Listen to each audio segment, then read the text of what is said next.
Hello everyone, welcome to my channel All Along. It's not just the central control screen that makes me think car interiors are not modern enough. There are also traditional physical buttons, although the air conditioner panel functions normally, but the overall interior is not well coordinated. I have researched many upgrade options, but I prefer it to look original. At the same time, all the functions of the original car are preserved, and this air conditioner screen just happens to make the entire central control look like a new car. But here's the thing.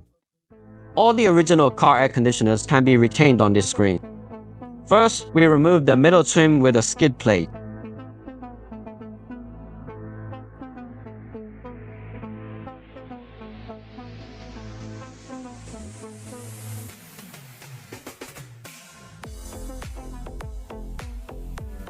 Press left, right, and center in turn. Remove the wire harness of the start button, double flash button, and trend assembly. Remove the two screws from the air conditioner panel of the original car.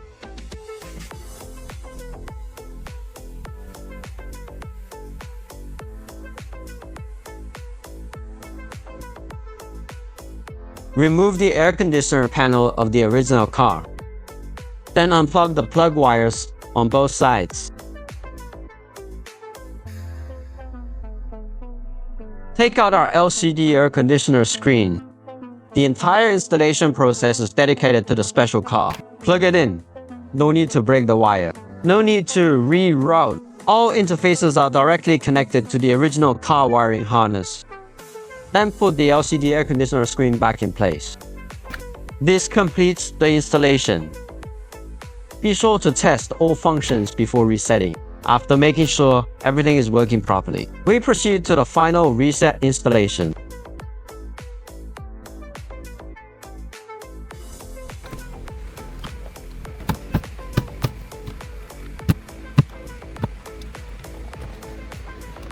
Finally, we test the final effect. Turn on the air conditioner screen. Temperature changes, night effects, air volume animations. All functions work normally like the original car. It's very responsive. The entire interior has also become more modern. The biggest worry for many BMW 5 Series F is that they will lose the functions of the original car after the upgrade. But as long as you choose the right product and install it the correct way, everything works just like the original car. If you have any questions about the BMW F system upgrade for the 2013 to 2015 models, welcome to the comment area. Thanks for watching. See you in the next video.